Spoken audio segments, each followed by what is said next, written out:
Hey guys, welcome to another video of mine. Today we're going to be talking about something that is really kind of special to me, and that is actually in the name of what it is. It is a special purpose rifle. I'm going to kind of get into why it's called a special purpose rifle, but I'm not going to go super in depth. As you guys know, I do a lot of military clone rifles, but obviously I'm not in the military. I haven't used them professionally or whatever. I'm just a hobbyist, so don't take my word for the museum. You can go watch Forgotten Weapons if you want that kind of quality video. I'm just going to talk about my rifles and why I did it and a little bit about them. So the Mark 12 kind of started out that the military wanted a capable rifle for long range situations that was using a standard 5.56 round. So when they had the M16, M4 rifles that they've been using for a long time, they wanted to get in something that could reach out to 600 or 700 meters while still using that same round. So they just took their standard M16 at the time lowers, and they built an upper, which turned into the Mark 12 program. So the Mark 12, a lot of people know different variations, including the Mark 12 Mod 0 and the Mod 1, which the Mod 1 actually looks a lot like this. I'll go ahead and show pictures of the both so you can kind of get a look of what they look like, the actual Mark 12.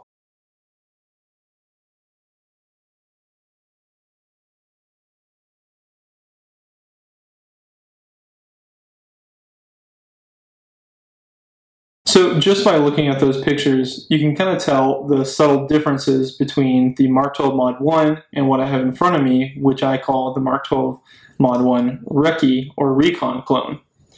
I'm not going to get into the pronunciation of that word because a lot of people say a different thing, but anyways. So basically the major differences we have is the barrel length. And now I'll go ahead and zoom in to kind of discuss what makes this one special. So what I have in front of me is the end of the Mark 12 Recon clone, which is the same as the Mark 12 Mod 0 and Mod 1. This is the Ops Inc. or Allen Engineering AEM5 muzzle brake. Also, you can tell that it has the collar, but it's kind of recessed under the rail, and that's also important. But part of the equation as to why this barrel length is so short is that, and I'm kind of missing an important piece, but when the ATF approves it, I'll be able to slide the Ops Inc. suppressor over this, thread it on, which the threads interface with this, and the collar. And so the collar actually, the end of the suppressor will index on the collar, so my suppressor will have kind of a flush fit on the rail. And what that does, it's mostly aesthetics, but it also gives you a shorter package for added barrel length, and that comes with the reflex design of the suppressor. And that's also why it performs so well, but I'm not going to get into that until I actually get to shoot it. So anyways, so once the suppressor comes in, it should have a perfectly flush fit with the rail. A very minimal gap, such as the Mark 18 that I have. Under the rail, actually, you can see what kind of makes this one special to me is that I have the SLR adjustable gas block, which what that does is, because I plan on keeping the suppressor on this rifle pretty much forever, is to where I can dial it in as far as the gas going back in the chamber, and so I can kind of cut down on excessive blowback and just make it more of an enjoyable rifle to shoot, because the Mark 18, it just spews gas in your face and it's kind of unpleasant, but not that big of a deal. Anyways, so I'm using the SLR adjustable gas block. And like I said, I'll have more to say about these components when I actually get to shoot the suppressor, because I mean the suppressor really makes the rifle. But I just wanted to show you guys kind of what makes the Recon clone special. Now, I'm not going to neglect every part on the rifle, because I mean this rifle is probably one of my favorites because it just does everything that I want it to. But this is a very important part of the rifle, and honestly, if you're talking about the Mark 12 aesthetic, I think that this optic is definitely the cherry on the top. What this is the NightForce NXS 2.5x10 by 24. This is the clone correct optic, if you will, with the MRAD reticle for ranging. it's a fantastic optic.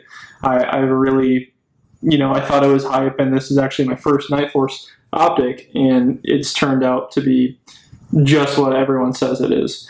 I'll go ahead and try to get some footage through the scope, but I mean, footage through the scope does no justice in it. So this is just a view through the NightForce NXS 2.5 to 10 by 24 at 2.5 power. Now I would try to turn on the illumination settings, but they're really kind of underwhelming at daytime. But I just kind of wanted to give you guys an idea at what the reticle looks like. This is a ranging reticle, so you are able to judge the range of things based on mils. I'm not the best at that, and for videos on that, I would suggest watching the Horus guys. But anyways, so I'm just going to reach over and adjust this to 10 power. You see how it kind of gets constrained, but I mean, it's a really kind of a really good field of view, especially for a 10 power and a 24mm objective. So anyways, it's kind of underwhelming on the camera, but I mean, the optic is just fantastic. I'm really impressed, and definitely a believer in NightForce now.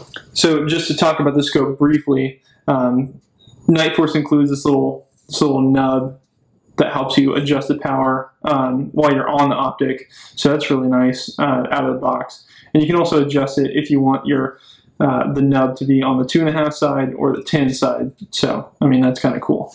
But also the elevation has a 0 stop setting, this is actually my first optic to have the 0 stop, which is really nice because once I've dialed it in, got it all zeroed, I can back the set screw out, set my 0 stop, and so now I can actually dial, which I don't actually dial anymore since I have the IMRAD reticle, the milling reticle, because I can kind of do holdovers, and for me it's just quicker.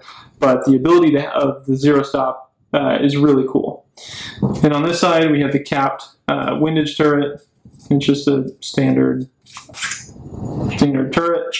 And on the other side, you have the illumination adjustment, which also has some settings for night vision. I know that a lot of people I know use clip-on night vision scopes with this particular day optic, and they seem to have good results. I am not in that situation yet, but I hope to be in the future. So that's just kind of a cool feature.